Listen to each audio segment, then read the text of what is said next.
Hey, what's going on, Guardians? TBL here from Planet Destiny, continuing our coverage of the Destiny 2 live event that happened a little bit earlier today.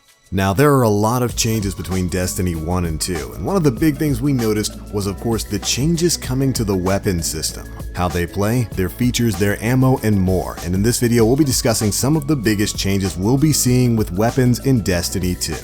Alright, now first things first, if you watched the trailer from earlier today, you will have no doubt noticed a couple of different things with the weapons on the HUD. Well, that's because the weapon system in Destiny is getting a complete revamp. The 3 new weapon slots you'll now have are for kinetic weapons, energy weapons, and power weapons. And this is sort of taking the place of the primary, secondary heavy weapon system from Destiny 1. And curiously enough, based on what we saw, some of the weapons can kind of be interchangeable, at least between the kinetic class and the energy weapon class. Now, first up, the kinetic class is basically going to serve as your primary class. We got to see stuff like sidearms in this class, pulse rifles, scout rifles, as well as auto rifles. And they generally performed exactly like primary weapons do right now. Also, not to mention that we got to see some brand new gameplay from a brand new weapon archetype in submachine guns. There were several kinetic SMGs shown off at the event, and we've gotten word from people on the show floor that they function basically like fast rate of fire auto rifles. Great burst damage, but you have to use them up close. Most of the SMGs we saw, however, were in the kinetic slot. The energy weapons, however, are taking the place of secondary elemental weapons in Destiny 2. And curiously, we got to see some primary class guns from Destiny 1 in this weapon slot. They showed off elemental auto rifles, pulse rifles, even an elemental hand cannon.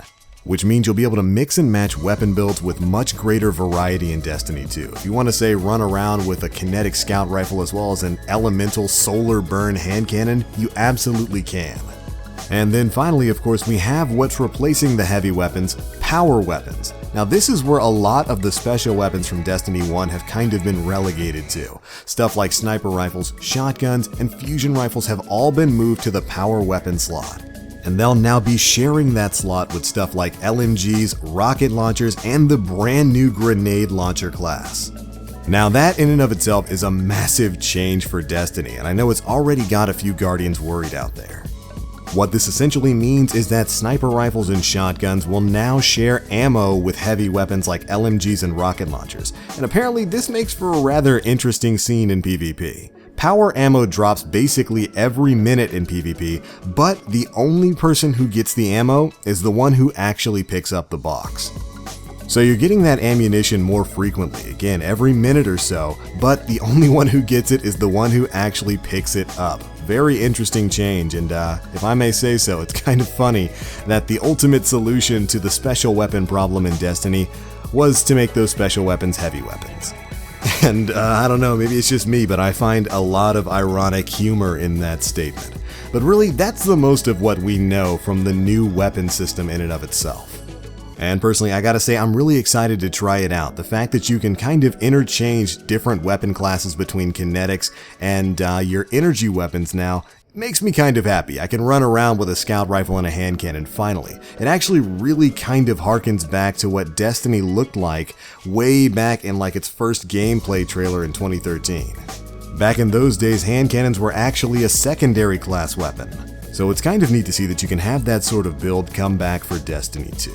But alright, now that we've covered everything we know about the weapon system, let's talk a little bit about a few of the guns that we got to see during this event. And first and foremost, we were talking about some of the heavy weapons, the power weapons before. Why don't we just jump in and discuss the dubious volley, the exotic that has been sitting in the database, hidden away in the darkness, locked away in the farthest corners of time in the Destiny database has been this rocket launcher, or rather this heavy weapon, for just the longest time, and we finally got to see how that thing is going to play out in Destiny 2, and believe me, it looks pretty darn cool. Now, perks and stat-wise, we aren't quite sure if it's the exact same dubious volley that can be found in the Destiny 1 database. But model-wise, it's definitely the exact same gun, so I'm glad we're finally getting our hands on that. Its abilities in the Destiny 1 database were this: Dubious Munitions, where kills from the volley would add another round to the volley, and Dubious Ordnance, where this weapon delivers a high energy volley of explosive ordnance. And whether or not that's still going to be the case, we've yet to be able to confirm. Additionally, we got confirmation of returning weapon foundries like Suros, Omalon, Tex Mechanica, and Haka, as well as a brand new one thanks to Mark Noseworthy over on Twitter. He tweeted out a quick picture showing off the new foundry logo, and apparently it's going to be called Weist. Or Weist maybe, I'm not exactly sure how it's supposed to be pronounced. And turns out we actually got to see at least one weapon from that foundry during the stream itself. It was an auto rifle towards the very beginning. It was a solar damage auto rifle that seemed to be in kind of the higher rate of fire sort of bullet hose archetype. We also got to see a Suros pulse rifle, and we got a pretty great look at a brand new weapon type, grenade launchers, with a new Omalon one. That thing looked friggin' cool, and it was used to completely scrail a Cabal boss. And speaking of, we actually got a look at another grenade launcher later on in the event that looks like it might be an exotic weapon based on the overall design of the gun. It's kind of got like a strange sort of Yallarhorn feel to it. Seemed to be firing void shots, which is neat because we always needed some more void exotics in Destiny 1. Now moving over to what I think is one of the coolest weapons we got to see today, a brand new Gatling gun styled minigun. This thing looks to be a pretty heavy caliber weapon and had a 90 round magazine and was just one of the friggin' coolest things we got to see all day. Was actually somewhat surprised to find that that was a kinetic weapon and not really a power weapon from what we could see there. Definitely looking forward to learning more about that.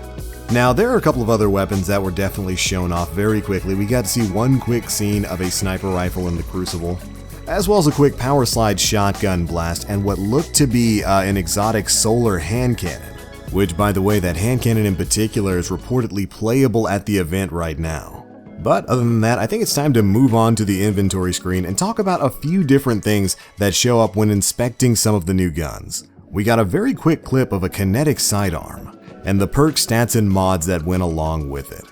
And one of the first things you might notice is that underneath the stats now, the game tells you what the rounds per minute of each weapon is.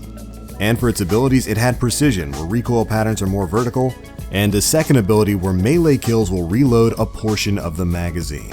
Now underneath that is something rather interesting. You'll see a mod slot. Now we're not exactly sure what the weapon modding system in Destiny 2 is going to be like, but the fact that we're even getting one has definitely got me excited. We'll have to see if it's going to be limited to cosmetics or if it's going to have an actual effect on gameplay. After that, we got a quick look at the hand cannon, the Suros GJS-42. It was a solar weapon with a 10-round magazine and came with the ability Adaptive, where it's well-rounded, reliable, and sturdy. The next ability stated that the magazine is dropped on reload, wasting bullets but greatly increasing reload speed, meaning that if you reload this gun before the magazine is empty, the bullets that you had in that previous magazine will be gone and not refunded to you. But you'll reload extremely quickly. And finally, we've got improved accuracy and range on the opening shot of an attack, meaning that the initial accuracy of this gun is going to be pretty darn good.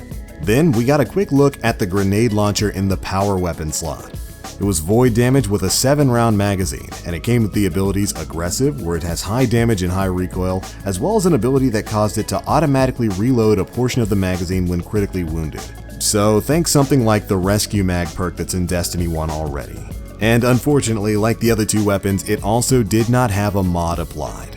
But that is pretty much it, Guardians. We got to see a lot of brand new weapons at today's Destiny 2 live streaming event, and hopefully in the near future we'll be seeing a lot more.